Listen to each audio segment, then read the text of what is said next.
Hi, this is Siofra's Magic Alcove, and I'm Siofra Bradigan. Ian is with me today, so he can add some of his knowledge, informational sources, and so forth on the subject. I realize that we haven't done very many of the planetary videos as yet. We did the sun and we did the moon. That's been about it. So I thought we should expand on that section for those who are interested. So today we're going to talk about the planet Mercury. And I always like to get the science part out of the way first, so I looked up a few things about the planet. It is the smallest planet since Pluto was degraded down to a protoplanet in our solar system. And of course, it's the one that's closest to the sun. And its day of orbit is 88 days, which might have something to do with its number, ironically. Um, and so it goes around the sun the quickest. And it's like you can only see Mercury either just at dawn or just at sunset because of its close proximity to the sun. So if you want to see the planet, you have to look up whether it's visible in the evening or the early morning sky. And sometimes it's easier to see than others, obviously, because of that. But because of its quick rotation around the sun, that's one of the reasons why Mercury goes retrograde about 3 times a year. And retrograde, of course, is the perceived backward motion of the planet. So you have the sun and you've got the planet going around the sun. From our point of view, it's like a line going back and forth. So at one part in its transit, it looks like it's going backwards, and at another part, it looks like it's going forward from Earth. And thank goodness it's not every 88 days. It's bad enough as it is.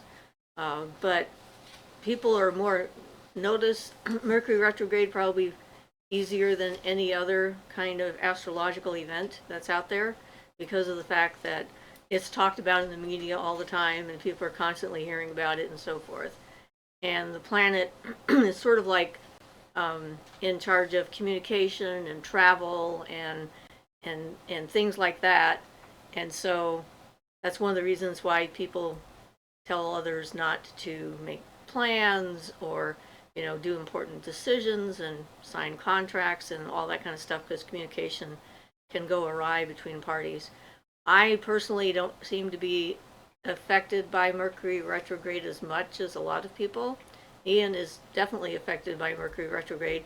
It is his ruling planet. Yeah, it seems as that's my go-to time to start a new technical project. Always seems to happen when Mercury is retrograde when I decide I want to do that, which of course isn't helpful. No. But I've noticed it over the years that that's definitely one of the things that tends to happen. It's almost like Mercury says, hey, why don't you start a new project so I can mess it up?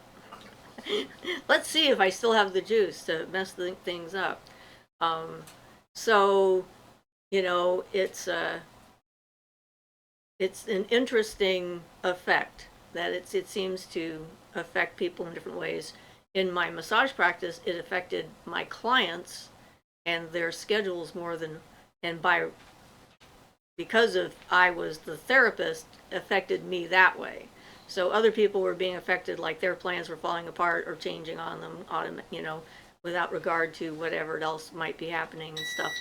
And then I would have a client who forgot their appointment or couldn't make it and had to change it and so forth. So fortunately, I have learned flexibility in my years of doing this as a living, and so that's helped. But it's just one of those things that's there. I brought out my Mercury wand since I've now made the planetary wands for all of the planets, and people are going to have different associations depending on their research or their culture or so forth.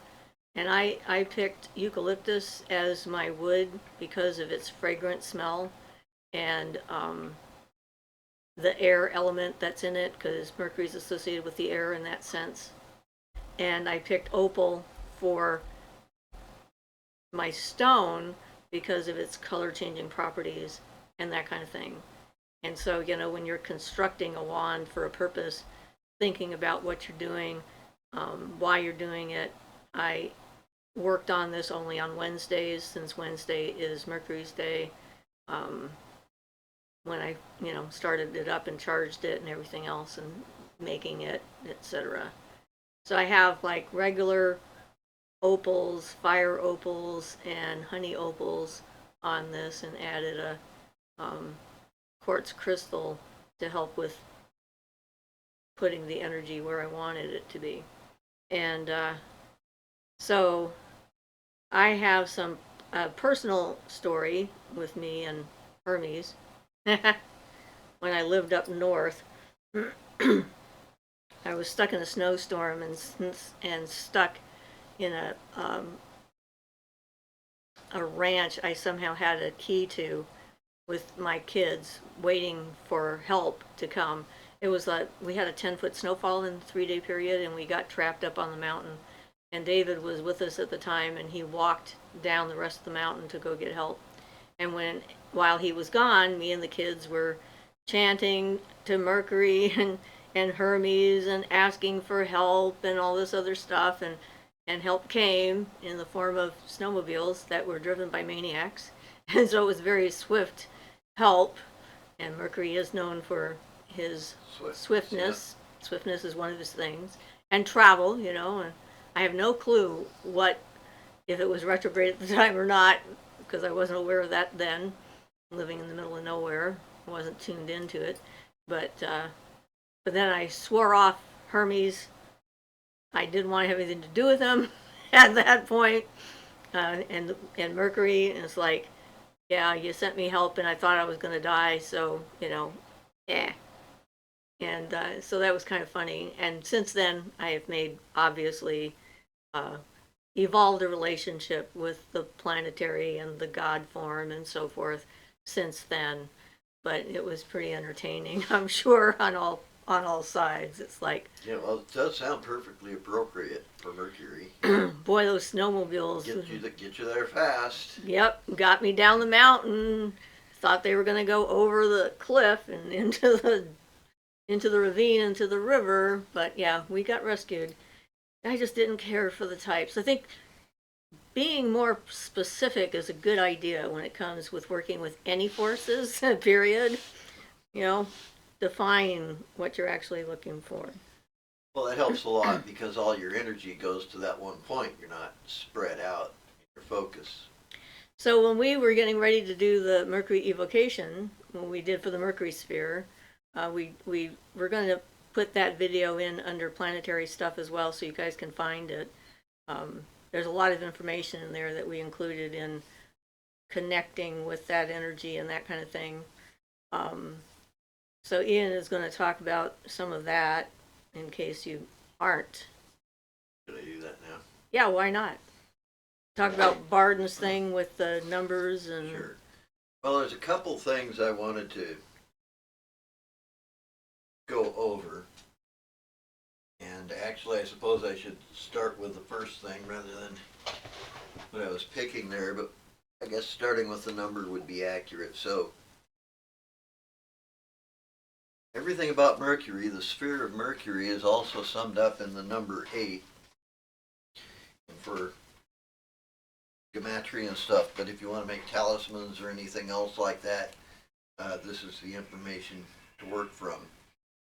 And Mercury, for those who don't know, of course, is the number of the mind, the intellect, and the number of knowledge. And I'm going to pretty much read this right from Bardon's book. So everything that comes under the scope of the intellect appertains to number 8. This is also the number of the spirit of the mental body. In astrology, number 8 is analogous to Mercury.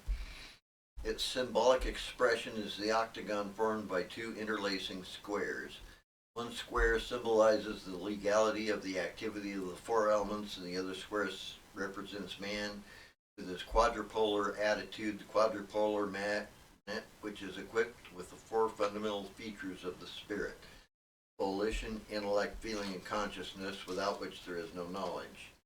The octagon is also a symbol of the positive and negative effects of the elements in the micro and macrocosm. It stands to reason that any theoretical knowledge, besides any knowledge of magic, Kabbalah, or any other science of this type, appertains to this number. So all of that's related to Mercury. Excuse me. and the number 8.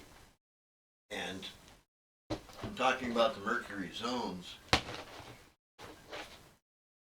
and the spirits. Wait a minute, I think there was something else in this book I wanted to, yeah. So, just for another little bit of information about it, so I'm going to read you the letter associated with that, the 8th letter of the alphabet in Bardon's Kabbalah, because this relates to Mercury, and if you look at the Mercury beings, the seals of the Mercury beings that Bardon lists, you'll notice a lot of them have numbers and Kabbalistic letters associated with them. So, in the Akasha principle, this letter represents the power of the word. The Kabbalistic application of it in the Akasha principle makes the Kabbalist understand and use the cosmic language. The high value of such a possibility was already pointed out in the theoretical part of the book. The mastery of this oscillation in the Akasha principle enables the Kabbalist to give to each letter dynamic, i.e. creative power, and that by doing this he is capable of clothing any idea in Kabbalistic words may not be doubted. So that's another aspect of Mercury. It pertains to learning the true Kabbalah, and that's something that you won't hardly find anywhere, information-wise. And I wanted to read one more little section from Bardon. It says, with reference to the Mercury zone, it is pointed out once again that this sphere is analogous to man's mental sphere, that the genie of the Mercury sphere greatly influenced the spirit, i.e. the mental body of the human being. If, however, a genius of the Mercury sphere intended to affect the astral sphere of a human being, he would, according to the laws of analogy, have to operate via the moon sphere and the zone girdling the earth in order to make his influence work. The magician would have to do the same. The 72 genii of the Mercury zone are mentioned in a number of Kabbalistic books, but they are described as independent genii, irrespective of their belonging to a special sphere. None of the authors of these books ever knew about the true functions of the 72 genii of the Mercury zone, nor did anyone of them ever contact them personally. The names of the genii are correct, but the seals drawn and published in those books are so deficient it appears doubtful if they were ever based on true originals. So,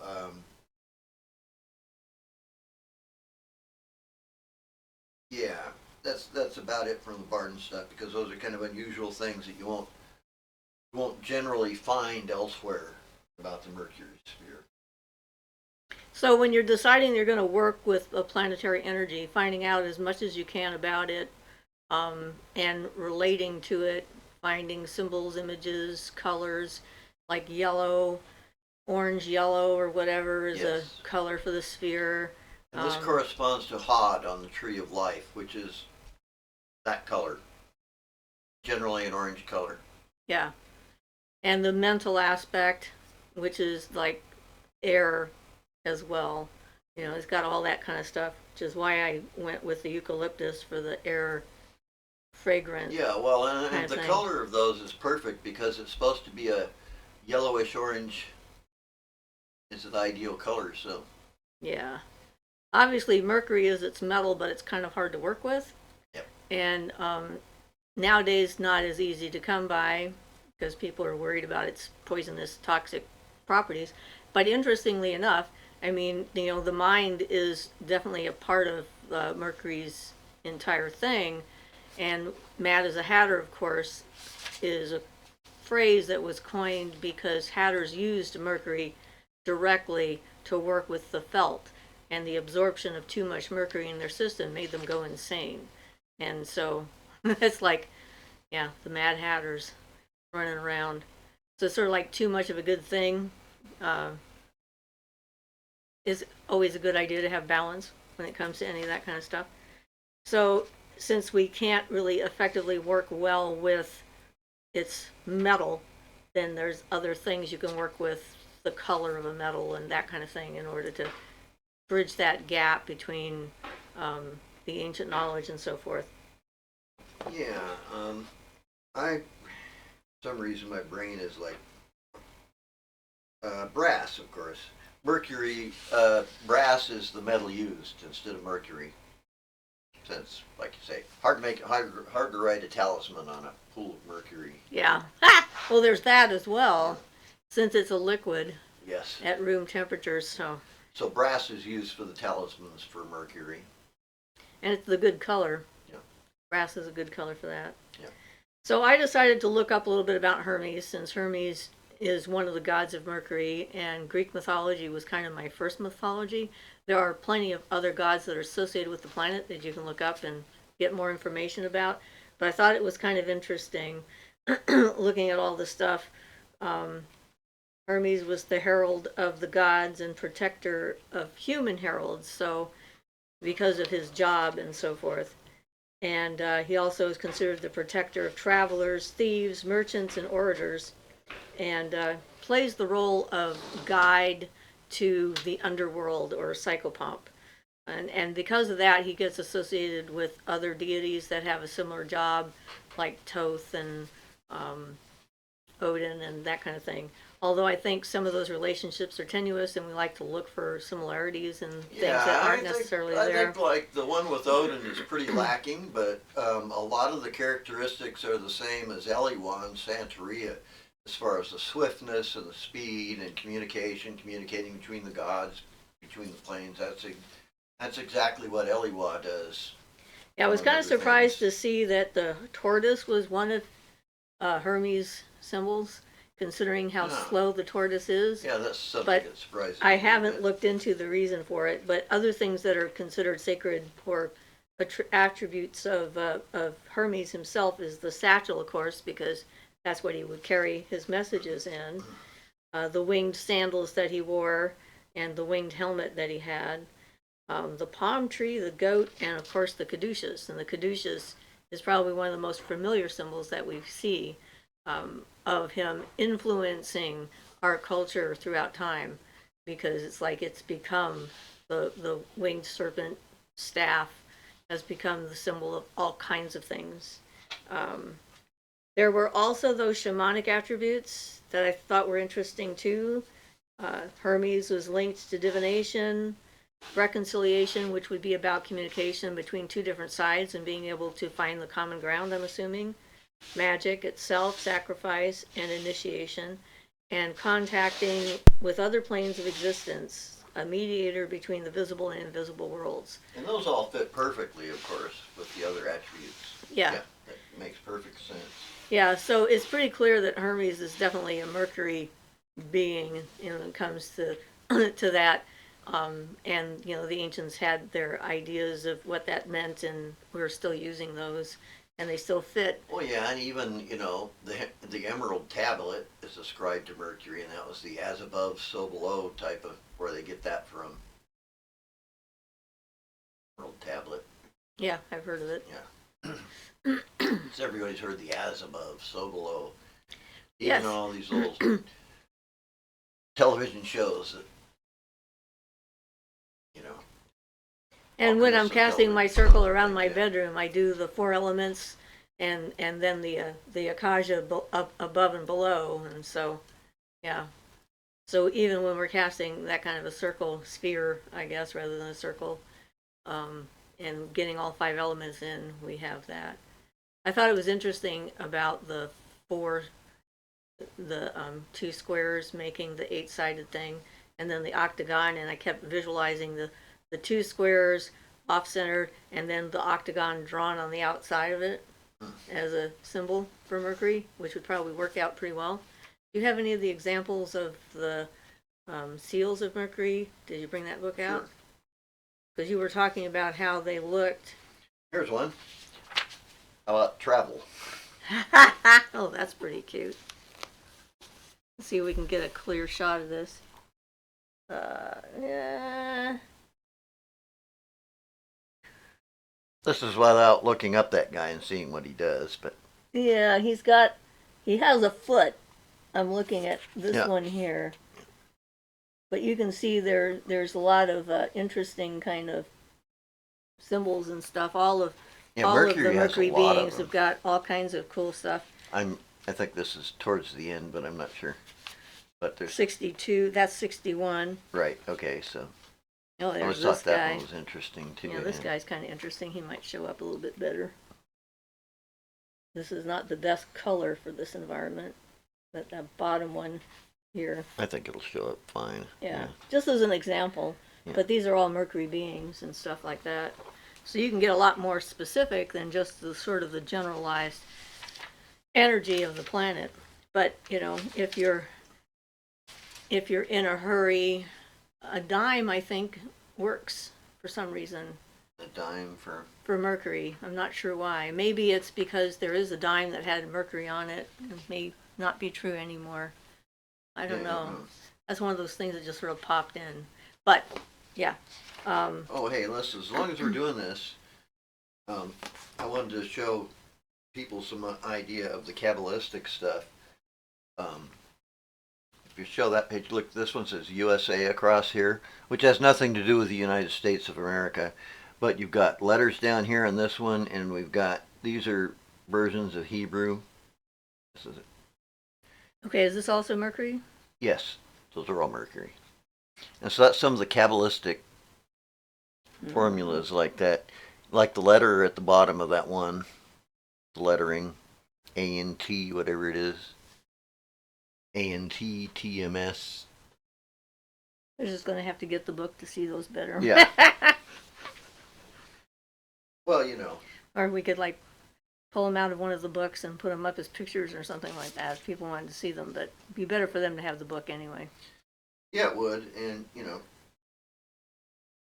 they do all the typical Mercury things that you would expect from spirits of Mercury, speed, communications. This one helps. And healing is part of it as well. Yes. This one establishes success in profession and traveling and reveals the means of protection against accidents. This one entrusts a magician with Kabbalistic formula that will protect him against any kind of weapons, amulets manufactured according to the instructions of this genius, protect against surprise attacks on journeys. So again, protection and travel. Yep, all those typical things. This one shows the ways and means to become complete master of all dangerous influence of negative beings. He turns the greatest enemy into a friend, creates peace everywhere where it is desirable among individuals as well as amongst nations and peoples. So well, that would be the orator kind of thing in here that they were talking about, the herald. There's a lot of aspects. And transformation of metals, alchemy, things like that all come under Mercury. So that would be what we have on the spur of the moment to talk about for the planet Mercury and its influences and so forth. But, you know, if you're deeply into astrology, then you can take that information and see where it is in your chart and how that might affect your ability to communicate or not. There's also reference to Mercury being about boundaries, setting boundaries. And I think that has to do with communication again. It's like good communication means that you know who you are, you know who someone else is, you know, and so personal boundaries and space and stuff like that seems like that would be a natural conclusion for that as well. So anyway, we're hoping that you're going to enjoy this and any other questions you might have. That's the information you use if you wanted to make a talisman or something, you know, or any kind of thing. 8-sided maybe, or, you know, orange color, the Mercury colors, things like that, the attributions and things, incense, which is mostly mastic for Mercury, from Bardon's formula. We also used juniper wood. Well, yeah, it has about 8 ingredients in it. There's mastic, juniper wood, valerian root, well, we cover that in the evocation stuff. frankincense. Yeah. Yeah, and a couple of others. So if you want more on that, go to that video, which we will now add to this particular playlist. I'll put it on right after we put this video up, and we'll add it right to the bottom of it, so it should show up when we have it processed. Well, we get them all done. It'll make a good reference for people to get. Well, right. I figured that was my Yeah. plan when I started off with the sun and the moon, and then other things happened, and so here we are going back around and trying to fill out more information and so forth as we go along. So that's the way we work, though. It's like whatever we need to do and whatever is top of mind is what gets the attention. So, okay, guys, so I guess any questions you have, you can send them to siofrasmagicalcove@gmail.com or put them in as a comment on the video, and I check those. Just as a reminder, when you put in a comment, it doesn't automatically show up until I see it and approve it, because that's the way we protect our channel from some of the people who have tried to put weird things up on it. It hasn't happened a lot lately, which is nice, but we're still making sure that we have absolute control over the content of our channel, to represent ourselves and not let unsavory religious types come in and Unsavory elements. yes. Now we'll confuse people. Now, yeah, elements are good. No, Yeah, we don't want to do that. Anyway. Which one is the element of surprise? I don't know, or the element of unsavoriness. I guess air would be the element of surprise, probably. Well, yes, you certainly could make a gasp. That would work. Here we are, being ourselves. Anyway, so again, questions, and that's how we protect our channel. And we'll see you on the live show if you manage to make it, which is always fun. We thoroughly enjoy that. And keep the ideas coming as to what kind of videos you want to see. We have a few that have been suggested recently that we're going to be working on in the future. Yeah, so, and I have a whole list of them which I need to be working on as soon as I get my teeth put in. Should happen soon. Okay, so this has been Siofra's Magic Alcove. I'm Siofra Bradigan. And I'm Ian Coyote. Blessed be. Blessed be.